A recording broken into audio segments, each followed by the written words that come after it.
Bismillahir Rahmanir Rahim, a mudhakara on the reality of divine love, delivered by Sheikh Mohamed Fawzi al-Karkary, Qaddasallahu Sirrah, on December 31st, 2020, en route to southern Morocco. God proclaims in the holy tradition, the Hadith Qudsi, "Whosoever aggresses against a friend of mine, I declare war on them. My servant does not draw near to me with anything more beloved to me than that which I made obligatory upon him. And my servant continues to draw near to me with supererogatory devotions, nawafil, until I love him. When I love him, I am his hearing with which he hears, his seeing with which he sees, his hand with which he seizes, and his foot with which he walks. If he asks me, I will surely give to him, and if he seeks refuge in me, I will surely protect him." Sahih Bukhari. The Sheikh comments, "We draw closer to God through supererogatory devotions, an-nawafil. These devotions we perform with every movement. Some imagine that the nawafil, or the supererogatory devotions, are the sunan, the extra prayers, as-sunan al-rawatib, that we perform before and after the obligatory prayers. For instance, before dhuhr and after dhuhr, the midday prayer. Some imagine these nawafil, these supererogatory devotions, to be forms of charity, sadaqas for instance. The latter, they're performed for the sake of compensation. We do them for God, and we expect a compensation in return. We become employees who perform a task and want to be paid for our work. What I speak of here does not involve reward and compensation. Ajr. Don't think of the reward. We're not against the reward. But take what I tell you as an exercise within yourself in the hopes of attaining that supreme reality, which is the pure meaning of love. What then is the pure meaning of love? What is love built upon? It's built upon two principles. Without these two principles, there is no such thing as love of God or divine love. These two are beauty, jamal, on the one hand, and peace, salam, on the other. Divine love is built upon beauty and peace. You must learn to see beauty in all things and to spread peace in all things. Learn to see beauty in everything that God has created, because you're drawing near to the Creator of all things through those things themselves that He has created. When you learn to behold divine beauty in all things, then those things become a supererogatory act of devotion with respect to you. Each time you place your foot on a plot of land, your footstep becomes a nafila, a supererogatory devotion, because that footstep and that movement that you've made is one that you've performed as an act of drawing closer to God. Don't imagine that a nafila, a supererogatory devotion, is only performed when you make your ritual ablutions and face the qibla, the direction of prayer. On the contrary, each of your movements is a supererogatory devotion. Remember this point very well. Right now you're driving in the car, for instance. Don't say that you're just driving us in order to please us or to serve us.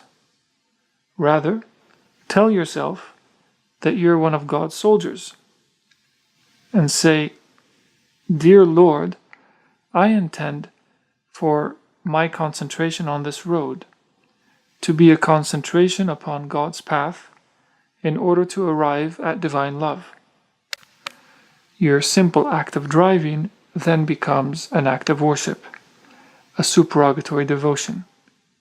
Do you understand now how to taste these matters? When you learn this, how will your life become? Yours will be a life full of joy, because each movement that you make is a movement that draws you closer to your Creator, glorified and exalted. A supererogatory devotion is therefore not some sort of formal protocol. It's not like going to work with all of its formalities, dressed in a suit. You're always in a state of togetherness, of ma'iyah with your Lord. In a sense, you always have a suit and a tie on. What is your suit and what's your tie? It's beauty on the one hand and peace on the other, seeing beauty and peace in all things. Now, insofar as a creature is created, that creature cannot know God's love. Far be it for God's creature to know divine love. God's love is none other. God's love is known by none other than God Himself, because He, Allah Azza wa Jal, is the first without beginning and the last without end. How then can His love be perceived if He is without beginning and without end? Thus, we draw close to Him through the closeness that He wants for us, and in a manner that is commensurate with our knowledge of the science of drawing close to God, علم التقرب, through the property and within the delimited circle of the supererogatory devotion, the circle of the nafila. This is your mishkat, your niche, the niche of your supererogatory devotional acts, and we want that niche to expand evermore, such that every gaze becomes a gaze in which you see divine beauty. This is what we mean when we raise our hands in prayer and say, "Dear God, whenever we see something, let us see your light therein." Every time you see an object, you should see the light of your Lord therein. This vision of light differs according to each person's saintly aspiration. Some see an object and proclaim, "Glorified is the Creator who created, innovated, and beautified this thing." This is like when we see the ocean and we say, "God be glorified, Subhanallah, behold its beauty and its expanse." In glorifying God upon seeing a thing, you're beholding God's artisanry, His craftsmanship, so to speak. You're beholding the meticulous perfection and the innovation of God as an artisan, a sani', within this entity that He's created, that you see before your eyes. But there is a higher station than this. It is to see the light that the Lord cast into your heart at the moment of your pledge of allegiance to God's folk, al-bay'atu li ahlillah, in the thing that you see itself, in that ocean that you're beholding. Each time you see a thing, you see the light directly through unveiling and eyewitnessing. How is that? You see it as a star, a najm, a planet, kawkab, a niche, mishkat, a lamp, misbah, exactly how God exemplified and represented His light in the Quran. When you behold God's light in the thing that you're looking at, you know that the proximity to the Beloved Azza wa Jal that you've acquired through the supererogatory devotion is accepted by God. Why is that? Because you have a sign, an ayah from God. You have the allusion, the ishara, that you have perceived and arrived. What have you arrived at? You've arrived at the response. Your Lord is telling you that you are among those who are accepted by Him at that moment when you saw what you saw, because you were given the mark or the archetypal reality, the method of the light of the heavens and the earth. All of this is drawing close to divine love. It's taqarrub lil mahabba. Do you see now how difficult it is to love? Do you see how difficult divine love is? All that we're speaking of is a journey to seek the proximity of divine love. O you who say love, love, love, this is the true journey toward love.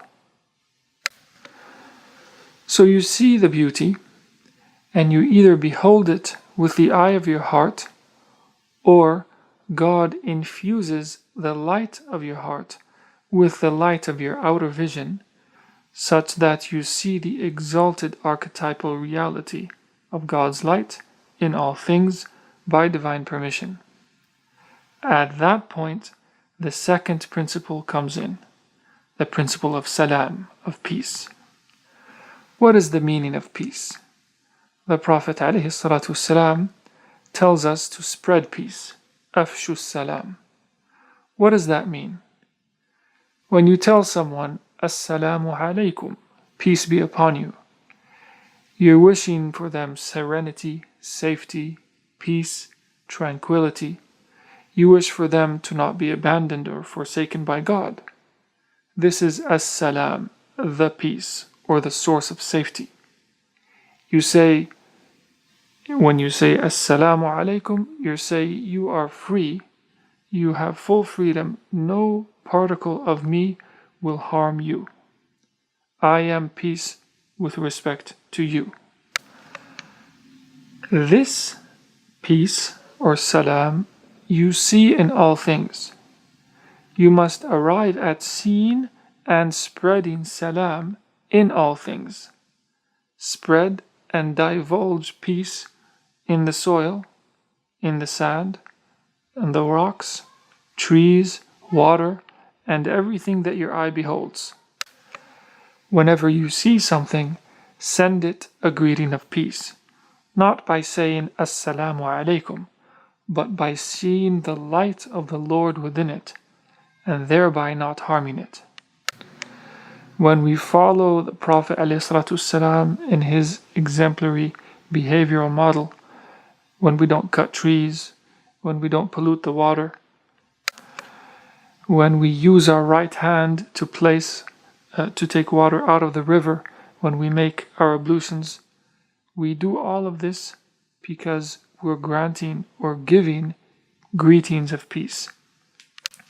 When we drink water and we finish the entire cup, if we don't throw away the residue at the bottom, that's an act of spreading peace.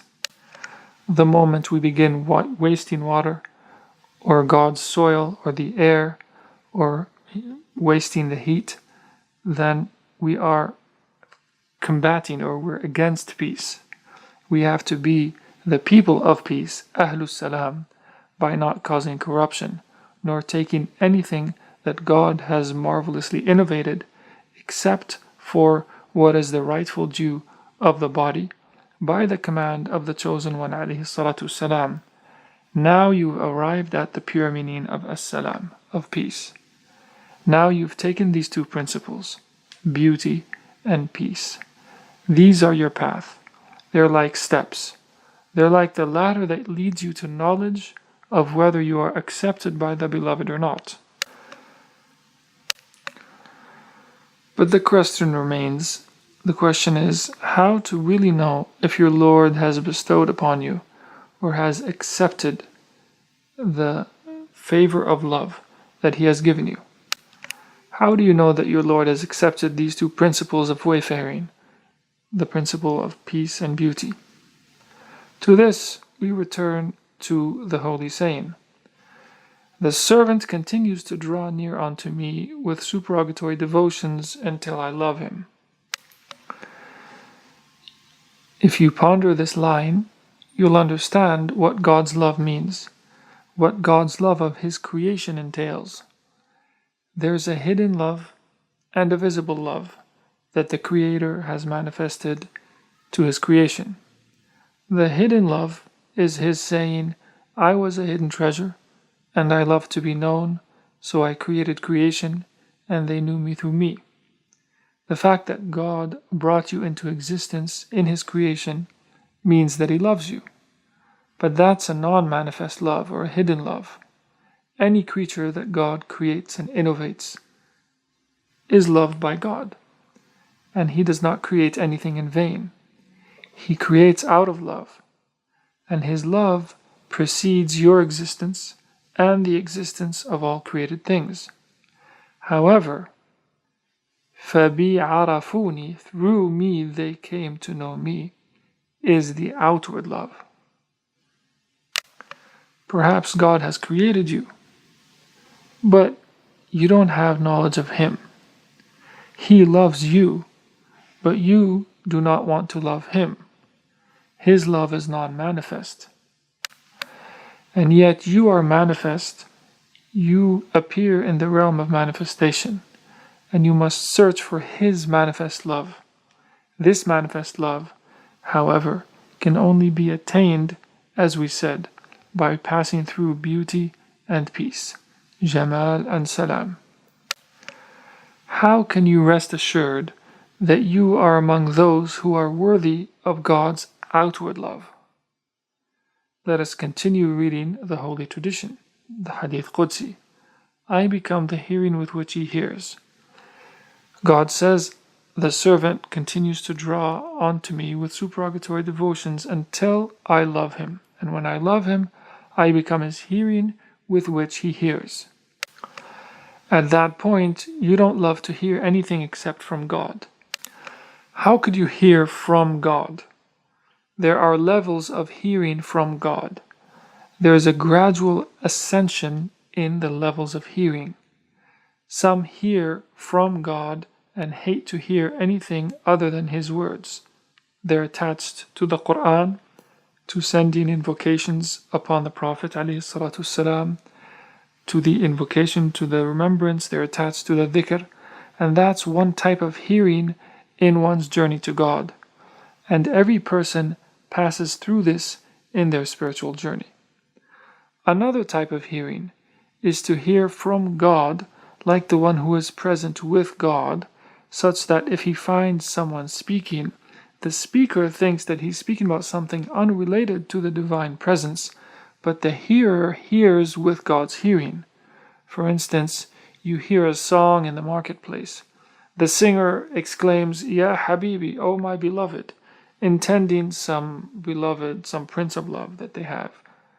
But your yearning is for God, and you find intimacy with God, and upon hearing the name Habibi, my beloved, you become present with God, and you take that speech as a sign and an allusion from God that then your hearing is God's hearing. This then is another level of hearing.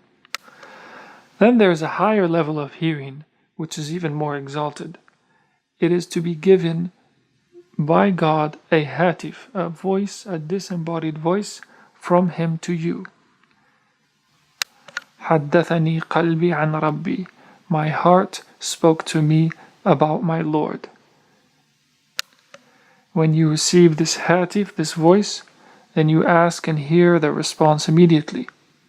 For instance, someone supplicates to God in a state of thirst or hunger. In that moment, it's impossible, according to the limited intellect, for there to be any food or water around. And then suddenly someone stops and gives you water, or they throw it out of a plane and it lands in your lap. Then your hearing is from God. That's a divine gift. It's a supernatural event. And what is a gift, a karama after all? It's a response to your prayer. Whenever you make a prayer, God answers it. This is the beginning of God's love for you. It's the beginning of your hearing becomes His hearing. The holy tradition continues. I become the scene with which he sees. Seeing itself or vision has levels as well. At the beginning of wayfaring, you fear to see something that does not please your Lord. A woman fears the sight of a man. A man fears fears gazing at a woman out of fear that God may be displeased with that vision, with that gaze, and out of fear of disobeying God. And so the first sight is yours, as the hadith says, by divine dispensation. Al-ula lak. And the second gaze is against you. The first gaze, in the revealed law or in the Sharia, it means that you can see her. You're allowed to see a person, a woman. And the second gaze, at the second time, you're supposed to lower your gaze and not look again. Exoterically, you deserve a reward and compensation for the act of lowering your gaze the second time. As for the esoteric reality, the first gaze is yours, meaning that you see it as a thing. You see sand as sand, a road as a road, person X as person X. And the second gaze is against you spiritually, in the sense it's not yours. You recall the divine presence and say that this is God's affair, this is God's light, this is God's disclosure, this is God's marvelous innovation. Now, esoterically, the first gaze is to see a thing qua thing, and the second gaze is to see the thing as a perishing thing, a non-thing that is innovated by the great innovator Allah Azza wa Jal, Al-Mubdi', who made it as a trace for one of his names and qualities. It is to see the names and qualities of God within the thing. This is the second gaze that's so-called against you. There is no contradiction here between the exoteric law and the esoteric realities. There is complementarity. The haqiqah, or esoteric reality, completes the sharia, the revealed law, just as the sharia, the revealed law, completes the esoteric reality. This is with respect to seeing. As for speech, with regard to speech, I become the speech that he utters. What does that mean? It means that your speech, when you address someone, you know that you're not addressing that person at all. Rather, God's power flows upon your tongue, and God manifests an affair upon your words, a message, a sign to convey to the listener. The scholars, the renunciants, the worshippers of God, they all practice this. They only speak about things that please their Lord, just as we are now reminding each other of divine proximity, giving each other counsel and advice. It's as if God is speaking on our tongue. However, the higher and more exalted type of speech is for your speech to be a presence before your tongue speaks. Your speech itself becomes a presence prior to verbal articulation. It's to have an inner luminous presence in your heart, to be present and to know that you are non-existent, that your words have no presence, that you are the weak one, the needy one, and that God is strong and He is independent of you. And then when you speak, you don't counsel or give commands and prohibitions. Rather, you speak of God's beauty because you don't leave the realm of beauty and peace. You remain within the circle of beauty and peace, the circle of your supererogatory devotions. So remember these two principles. They are the two edges or borders of your path. The sirat, the path of beauty, and the path of peace. When you roll out your prayer carpet, your janamaz, and you face the direction of prayer, the qibla, what are you doing? You are standing on the straight path, the siratul mustaqim, that's finer than a hairbreadth and sharper than a sword. and you place the garden to your right, and the fire to your left, and the Lord Almighty before you, and you don't turn to the right or to the left, even though you desire the garden. Every time you turn to the right or the left, that's an arrow of Iblis, one of the arrows of Satan. Your gaze remains fixed on God Almighty. And what does this mean? This means presence, and thus your words, before speaking them, must be preceded by presence with God. You must know that you aren't addressing an individual when you speak to one. You're addressing a trace of God's names and attributes. You address your listener, in other words, as an intermediary, as a means of approach to your Lord, as a trace of the name Al-Mubdi', the innovator, and thus you lower yourself to your listener, and you exalt your listener, and you kiss their forehead and their hand, and you hug them, and you rejoice for them. The poor listener imagines that you've rejoiced because of them, because of their presence, but in fact, you're smelling the fragrance of your Lord in your listener. You smell the fragrance of the names and the attributes of God, and thus you display humility toward your listener. Now your speech is from God and to God. He speaks to himself, by himself, upon the tongue of whomever he wishes among his creatures. Your Lord speaks to creation through creation, because creatures are traces of his names and attributes. What's strange in this is that the person who doesn't have a share in this flow, this sarayan, who doesn't have a taste, believes that there's some sort of heretical indwelling or unbelief or unification going on here. Far be it from that. God says, I created man from baked clay, salsalin kal fakhar. He was once non-existent. Then he came into existence from non-existence through the intermediacy of baked clay, by the one and only, Al-Wahid Al-Ahad. He gave you speech and movement, and he spoke to you through you, and he made you journey to him through you, and he looked at you through you, so you should be the locus of his gaze, and the locus of his speech, and the locus and site of manifestation of his hearing, because nothing is as his like. لَيْسَ كَمِثْلِهِ شَيْءٍ. He is not analogous to anything, and you can't know the esoteric truth from this aspect. You can't know it through sheer divine transcendence. But when the attributes descend, and when Allah says He is the hearing and the seeing, لَيْسَ كَمِثْلِهِ شَيْءٍ وَهُوَ السَّمِيعُ الْبَصِيرُ, now the attributes have unfolded, and since He is the hearing, you become the speaker, and since He is the seeing, al-Basir, you become the one who is seen. You become the locus of his seeing, and then you will speak to the hearing, and you will be the locus of the gaze of the seeing. From the perspective of the supreme truth, the level of God's exclusive unity, his ahadiyya or his onlyness, obliterates the realm of other than God.